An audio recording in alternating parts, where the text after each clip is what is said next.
Assalamualaikum warahmatullahi wabarakatuh. Halo semua, perkenalkan nama saya Dayang Nur Natasya dengan NIM C1M02310039 dari program studi Agroekoteknologi Fakultas Pertanian Universitas Mataram. Pada video kali ini saya akan membahas terkait bagaimana interaksi tanaman terhadap beberapa komoditas serta bagaimana respon tanaman tersebut terhadap cekaman biotik dan cekaman abiotik. Jadi untuk itu, mari simak video ini sampai akhir. Seperti yang kita ketahui bahwa tanaman itu tidak dapat berdiri sendiri, tetapi tanaman itu akan saling berinteraksi dengan unsur biotik seperti makhluk hidup dan unsur abiotik seperti lingkungan. Nah, interaksi inilah yang akan menentukan seberapa tinggi produktivitas tanaman tersebut dan bagaimana tanaman tersebut bisa bertahan pada lingkungan yang kurang mendukung. Hubungan tanaman di dalam suatu komoditas adalah hubungan timbal balik antara tanaman dengan lingkungan budidayanya, baik dengan tanaman lain, organisme lain, maupun faktor fisik yang akan mempengaruhi produktivitas, kualitas hasil, serta keberlanjutan sistem pertanian. Selanjutnya yaitu interaksi antar tanaman. 1. Kompetisi. Interaksi kompetisi ini terjadi ketika dua tanaman ditanam dalam ruang yang sama atau di dalam satu area lahan yang sama dan membutuhkan sumber daya yang sama juga, sehingga salah satu dari tanaman tersebut akan terhambat pertumbuhannya. Contohnya itu seperti persaingan dalam mengambil unsur hara dan cahaya matahari. Misalnya, kita ingin menanam dua jenis tanaman di dalam satu area lahan, yaitu tanaman A dengan tanaman B. Tanaman A ini memiliki sistem perakaran yang dalam dan lebar, sedangkan tanaman B ini memiliki sistem perakaran yang lebih pendek. Yang otomatis, tanaman A ini akan mendapatkan unsur hara yang lebih dibandingkan dengan tanaman yang B, sehingga produktivitas tanaman A ini lebih tinggi dibandingkan dengan tanaman B karena mendapatkan unsur hara yang lebih dibandingkan dengan tanaman yang B ini. 2. Alelopati. Alelopati adalah interaksi kimiawi tanaman untuk mengeluarkan senyawa tertentu yang bisa menghambat atau memicu pertumbuhan tanaman lain. Contohnya itu ketika kita menanam padi, tapi di sela-sela padi itu ada tanaman alang-alang. Nah, tanaman alang-alang ini akan melepas senyawa kimia yang kemudian akan masuk ke dalam tanah dan diserap oleh akar tanaman padi, sehingga tanaman padi ini akan terganggu pertumbuhannya. Yang ketiga yaitu simbiosis. Simbiosis di sini yang dimaksud yaitu simbiosis mutualisme atau hubungan saling menguntungkan antara tanaman satu dengan tanaman lain atau tanaman satu dengan serangga, bahkan tanaman satu dengan mikroorganisme. Contohnya itu seperti tanaman bunga. Di bunga ini terdapat serangga di atasnya. Nah, serangga ini akan menyerap nektar yang ada di bunga ini, kemudian nektar atau serbuk sari ini akan dibawa ke tanaman lain, sehingga keuntungannya yaitu serangga ini akan mendapatkan makanan dan keuntungan bagi tanaman yaitu tanaman terbantu dalam membawa serbuk sari ke tanaman lain. Kemudian kita akan membahas interaksi tanaman dengan mikroorganisme tanah. Nah, yang pertama itu mikoriza. Apa itu mikoriza? Mikoriza adalah jamur tanah yang hidup menempel pada akar tanaman dan membentuk hubungan saling menguntungkan. Nah, bagaimana sih mekanismenya atau bagaimana sih interaksinya terjadi? Nah, yang pertama itu himfa jamur tumbuh menempel dan masuk ke jaringan akar. Nah, jamur ini akan memperluas jangkauan akar hingga puluhan kali lipat. Kedua, jamur ini akan menyerap air dan unsur hara dari tanah seperti fosfor, kalium, dan beberapa mikrohara. Akar tanaman kemudian menyerap nutrisi tersebut dari jamur. Yang ketiga, sebagai balasannya, tanaman akan memberikan karbohidrat atau hasil fotosintesis kepada jamur. Karbohidrat ini digunakan jamur sebagai sumber energi.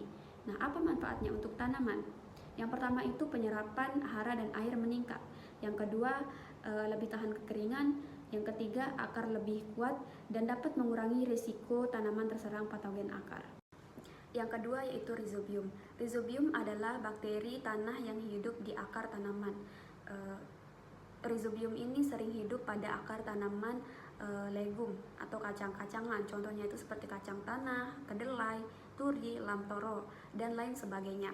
Nah, bakteri ini akan memasuki akar tanaman dan membentuk mitil akar. Di dalam mitil akar, rhizobium melakukan fiksasi nitrogen atau mengubah nitrogen bebas dari udara atau N2 menjadi nitrat atau amonia yang bisa digunakan tanaman. Nah, tanaman menggunakan nitrogen itu untuk pertumbuhannya, terutama pembentukan daun, batang, dan protein.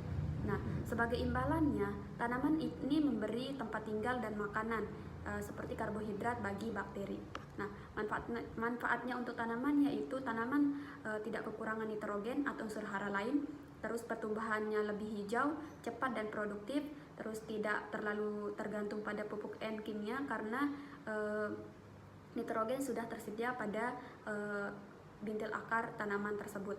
Nah, yang terakhir yaitu manfaatnya untuk meningkatkan kesuburan tanah untuk tanaman berikutnya. Yang ketiga yaitu patogen. Patogen adalah mikroorganisme penyebab penyakit seperti jamur, bakteri, virus, atau nematoda tanah. Nah, jadi patogen ini akan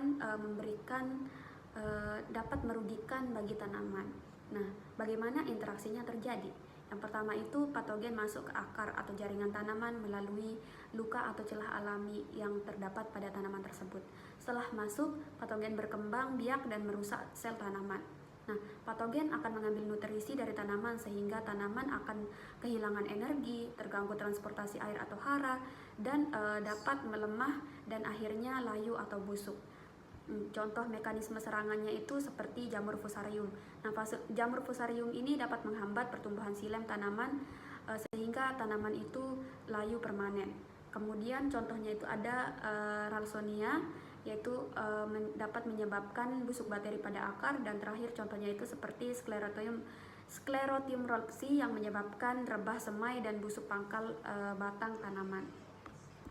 Dampaknya untuk tanaman yaitu tanaman itu bisa layu atau bahkan bisa mati. Kemudian kita akan membahas terkait respon tanaman terhadap cekaman biotik. Yang pertama itu ada respon morfologis. Respon morfologis terjadi ketika tanaman mengalami perubahan bentuk atau struktur tumbuh akibat serangan organisme patogen maupun hama. Perubahan ini dapat berupa pengerutan jaringan, pengerasan batang, pembentukan kalus, perubahan warna pada tanaman, hingga deformasi daun dan akar. Nah, tanaman melakukan perubahan morfologi sebagai bentuk adaptasi untuk membatasi penyebaran patogen. Misalnya, ketika akar diserang patogen tular tanah, tanaman sering membentuk akar lateral baru sebagai kompensasi dari akar yang rusak. Selain itu, penebalan dinding sel dan lignifikasi juga termasuk respon morfologis untuk memperkuat jaringan dari serangan berikutnya. Yang kedua yaitu respon fisiologis. Respon fisiologis melibatkan perubahan proses internal tanaman seperti fotosintesis, respirasi, transpirasi, dan penyerapan hara.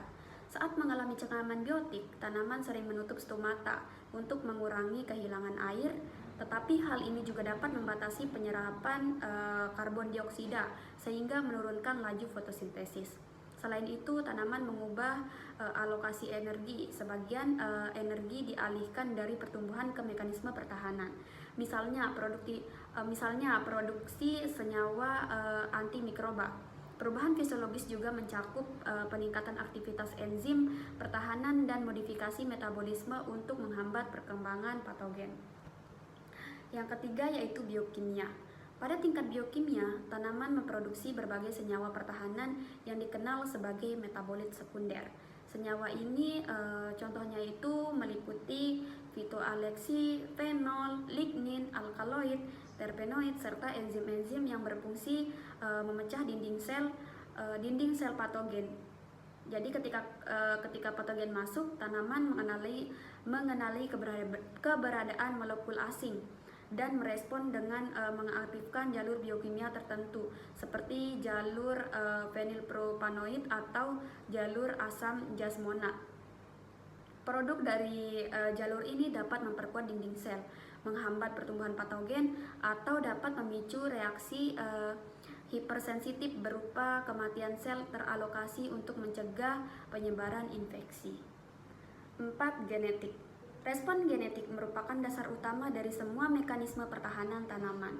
Ketika tanaman merasakan serangan patogen, gen-gen pertahanan tertentu akan diaktifkan melalui sinyal internal seperti asam salisilat, jasmonat, atau etilen. Gen tersebut dapat memicu pertumbuhan protein, enzim pertahanan atau sinyal molekuler lain yang meningkatkan ketahanan seluruhan bagian tanaman. Pada beberapa spesies terdapat juga gen ketahanan khusus atau R-gen yang mampu mengenali patogen tertentu dan memicu reaksi pertahanan cepat. Aktivitas respon genetik inilah yang akan menentukan apakah tanaman mampu melawan infeksi atau menjadi rentan terhadap serangan. Yang terakhir yaitu kita akan membahas terkait respon tanaman terhadap cekaman abiotik. Nah, yang pertama yaitu respon terhadap cekaman kekeringan. Nah, seperti yang kita ketahui bahwa kekeringan ini adalah kondisi di mana tanah atau kelembaban tanahnya itu berkurang. Nah, pada kondisi kekeringan tanaman akan mengalami penurunan ketersediaan air sehingga proses fisiologis seperti fotosintesis, respirasi, dan transpirasi menjadi terganggu. Tanaman dapat merespon cekaman ini dengan menutup stomatanya untuk mengurangi kehilangan air. Namun konsekuensinya itu yaitu berkurangnya pemasukan CO2 untuk fotosintesis sehingga pertumbuhan akan menurun. Selain itu, akar tanaman juga akan tumbuh lebih dalam atau akan tumbuh terus-menerus untuk mencari sumber air lebih dalam lagi. Sedangkan daun tanaman itu cenderung akan menguning, mengering, dan akan mengalami aborsi daun sebagai strategi mengurangi penguapan. Nah, pada tingkat seluler, tanaman meningkatkan produksi osmolit seperti prolin dan gula untuk mempertahankan tekanan osmotik. Yang kedua yaitu salinitas. Nah, salinitas ini adalah kondisi di mana tanah atau kandungan garam di dalam tanah itu tinggi. Nah, salinitas ini dapat menyebabkan tingginya konsentrasi garam dalam tanah sehingga air sulit diserap oleh akar tanaman meskipun secara fisik tersedia. Nah, tanaman merespon cekaman salinitas ini dengan melakukan penyesuaian osmotik, yaitu menyimpan senyawa organik tertentu agar tetap menyerap air. Tingginya ion natrium juga bersifat toksik sehingga tanaman menyingkirkan ion tersebut ke vakuola atau menghambat penyerapan melalui akar. Daun tanaman juga pada kondisi ini juga daun tanaman biasanya menunjukkan gejala seperti mengering di tepi daun, klorosis, dan pertumbuhannya yang terhambat. Salinitas juga dapat mempengaruhi enzim-enzim penting sehingga metabolisme tanaman melambat. Yang ketiga yaitu kekurangan hara. Kekurangan unsur hara terjadi ketika tanah tidak mampu menyediakan nutrisi yang cukup seperti nitrogen, fosfor, dan kalium yang masing-masing memiliki peran penting terhadap pertumbuhan dan metabolisme tanaman. Respon tanaman terhadap kondisi kekurangan unsur hara ini terlihat dari perubahan morfologi seperti daun menguning, pertumbuhan akar yang lebih luas untuk mencari hara, serta penghambatan pemanjangan batang. Secara fisiologis, aktivitas fotosintesis menurun, sedangkan pada tingkat biokimia, tanaman mengaktifkan mekanisme penyerapan hara yang lebih efisien dan meningkatkan hara yang berkelanjutan, sehingga dapat menyebabkan pertumbuhan kerdil dan penurunan hasil panen. Yang terakhir yaitu banjir. Cekaman banjir terjadi ketika tanah tergenang sehingga oksigen dalam tanah berkurang drastis. Dalam kondisi hipoksia atau anoksia ini, akar tanaman kesulitan melakukan respirasi sehingga energi untuk pertumbuhan menurun.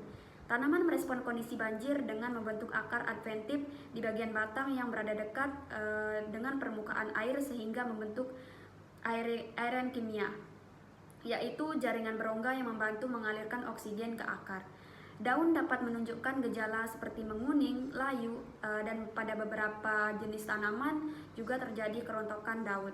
Jika genangan atau banjir ini berlangsung lama, akar tanaman akan membusuk dan aktivitas mikroorganisme patogen meningkat, sehingga tanaman akan mengalami kematian. Sekian, cuma itu yang dapat saya sampaikan, kurang lebihnya saya mohon maaf, dan sampai ketemu di diskusi-diskusi selanjutnya. Wabillahi taufiq wal hidayah. Wassalamualaikum warahmatullahi wabarakatuh.